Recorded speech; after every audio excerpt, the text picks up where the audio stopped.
So I just found out that the Republican Party decided to make this list vetting celebrities to do this like COVID campaign. And then like Jack Black here, they said that he's known to be a classic Hollywood liberal.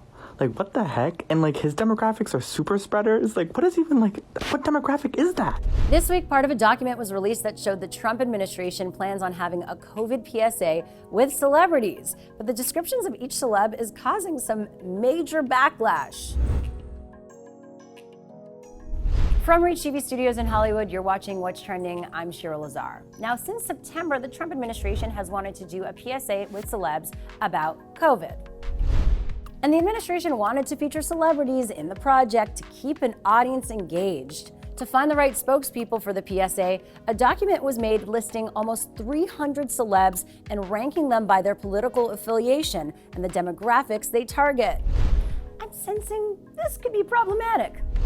The document includes names like Adam Levine, Robert Downey Jr., and Jennifer Lawrence as possible options for the PSA. The doc describes celebs' personal politics, stating that Adam Levine supported Obama and fights for gay rights.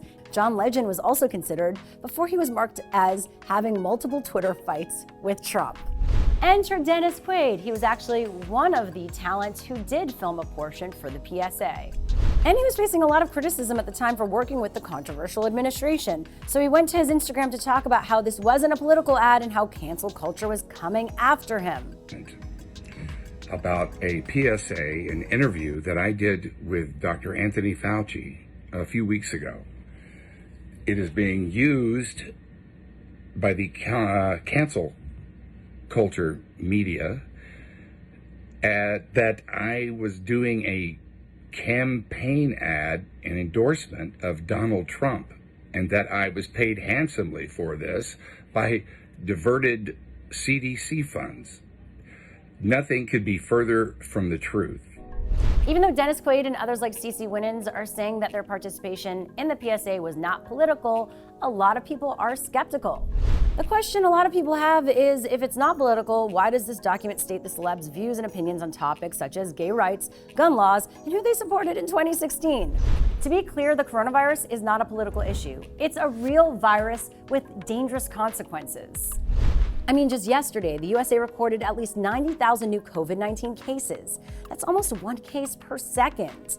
This is a new high for the US, who has now passed 9 million COVID cases since the start of the pandemic. So just take this as your reminder that you should be washing your hands for at least 20 seconds and clean surfaces daily. Wear a mask over your nose and mouth, and try to stay socially distant as much as possible. Also, to produce this PSA, $300 million was requested. Possibly not the best use of this money right now. I mean, who has spent $300 million before in a PSA? And this is happening as the Trump administration opposed extending $600 weekly unemployment, which was set to end on July 31st. So is the money going to the right places? And people took to Twitter to laugh at the document being shared and to see what celebrities declined to be part of the PSA. One tweet says, the Trump administration celebrity COVID PSA spreadsheet is the most interesting and useful document I'll read all week. Cheers to those who flat out declined to participate. So what do you think? Was this PSA a political move? Let us know in the comments below. Be sure to like and subscribe for more of What's Trending. I'm Shira Lazar. We'll see you soon. And please go out and vote.